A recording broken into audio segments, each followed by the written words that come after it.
بسم اللہ الرحمن الرحیم۔ اسلامی واقعات کے دوستو السلام علیکم۔ بخاری و مسلم میں بنی اسرائیل کے ایک قاتل کا واقعہ نقل کیا گیا ہے۔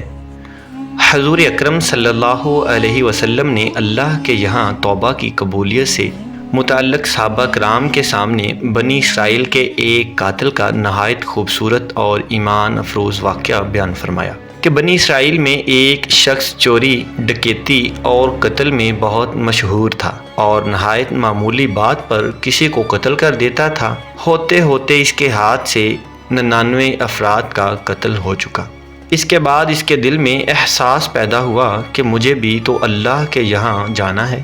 چنانچہ یہ فکر بڑھتا رہا اور لوگوں سے معلومات کرتے ہوئے سرگرداں پھرنے لگا کہ کیا میری توبہ قبول ہو سکتی ہے یا نہیں۔ کسی عالم شخص سے ملاقات کی فکر ہوئی کہ معلوم کیا جائے کہ ایسے شخص کی توبہ قبول ہو سکتی ہے یا نہیں۔ اس نے ایک عابد شخص کے پاس جانے کا مشورہ دیا۔ اس شخص نے اس کے پاس جا کر مسئلہ معلوم کیا کہ کیا میری توبہ قبول ہو سکتی ہے جبکہ میں نے 99 انسانوں کی جان مار دی ہے۔ تو اس عابد کو مسئلہ معلوم نہیں تھا، تو اس نے اپنی عقل سے قیاس آرہی کی، جو آدمی 99 انسانوں کی جان مار سکتا ہے اس کی مغفرت کہاں سے ہوگی؟ چنانچہ اس نے کہہ دیا کہ تیری توبہ قبول نہیں ہوگی۔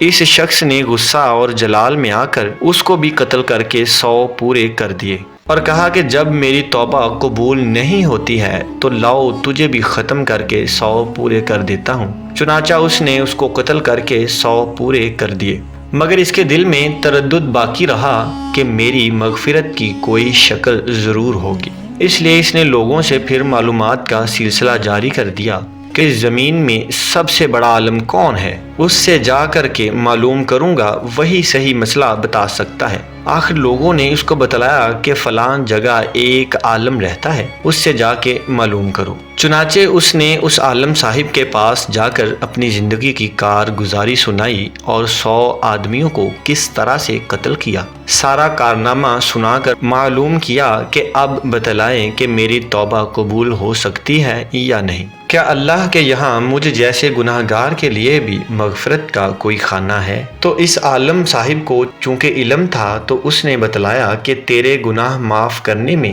اللہ کے یہاں کیا رکاوٹ ہے؟ اللہ کی رحمت کا سمندر تجھ جیسے گناہ گاروں کے گناہوں سے بہت بڑا اور بہت وسیع ہے۔ چنانچہ اس عالم صاحب نے مشورہ دیا کہ تم فلاں جگہ سفر کر کے جاؤ، وہاں کچھ اللہ کے بندے رہتے ہیں، ان کا مشغلہ صرف اللہ کی عبادت ہے، ان کے ساتھ مل کر اللہ کی عبادت کرو اور نادم ہو کر اپنے گناہوں کی معافی مانگو، انشاءاللہ تمہاری مغفرت ہو جائے گی۔ جب اس شخص نے آدھا راستہ طے کر لیا تو ملک الموت آ گئے اور اس کی موت واقع ہو گئی۔ اب اس کی روح لے جانے کا مسئلہ کھڑا ہو گیا۔ آسمانوں سے رحمت کے فرشتے بھی آئے اور عذاب کے فرشتے بھی آئے۔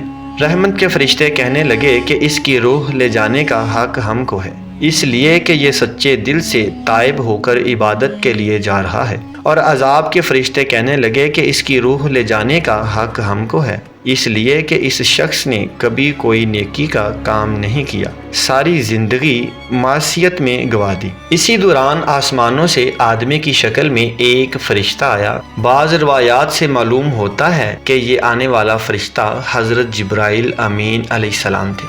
چنانچہ اس فرشتے نے تشریف لا کر ان دونوں طرح کے فرشتوں کے درمیان یہ فیصلہ کیا کہ دونوں طرف کی مسافت ناپ کر کے دیکھ لو کہ جہاں سے آ رہا ہے وہاں کی مسافت قریب ہے یا جہاں جا رہا ہے وہاں کی مسافت قریب ہے، لہٰذا جہاں کی مسافت قریب ہو اس شخص کو وہاں والوں میں شمار کر دیا جائے۔ چنانچہ دونوں طرف کی زمین ناپ کر دیکھی گئی تو جہاں جا رہا تھا وہاں کی مسافت جہاں سے آ رہا تھا اس کے مقابل میں صرف 1 ہاتھ قریب ہے۔ چنانچہ فیصلہ ہوا کہ مقام معصیت سے مقام عبادت صرف 1 ہاتھ قریب ہے، اس لیے رحمت کے فرشتوں کو اس کی روح لے جانے کا حق ہوگا۔ چنانچہ اللہ کی طرف سے اس کی مغفرت کا اعلان ہو گیا۔ ایک روایت میں آتا ہے، قتادہ رضی اللہ تعالیٰ عنہ فرماتے ہیں کہ حسن نے فرمایا کہ ہم سے یہ ذکر کیا گیا ہے کہ اس شخص کے پاس جب ملک الموت آیا تو وہ شخص سینے کے بل اس سرزمین کی طرف گھسیٹتا گیا۔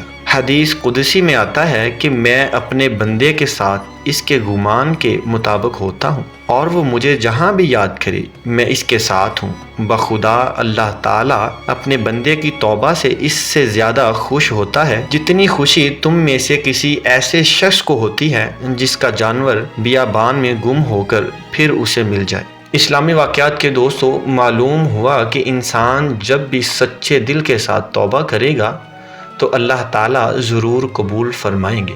یہ واقعہ خصوصاً ان حضرات کے لیے حوصلہ افزائی اور معاونت کا سبب ہے جو کہ بڑے بڑے گناہ کر کے اب مایوسی کی زندگی گزار رہے ہیں، کیونکہ شیطان انہیں مایوس کرتا ہے۔ بہرحال گناہ گاروں کو شیطان کی باتوں میں آ کر مایوس نہیں ہونا چاہیے، بلکہ اللہ کی رحمت سے اچھی امید رکھ کر سچی توبہ کے ذریعے اپنے آپ کو پاک و صاف کر لینا چاہیے۔ اللہ تعالی ہم سب کو عمل کرنے کی توفیق عطا فرمائے، آمین یا رب العالمین۔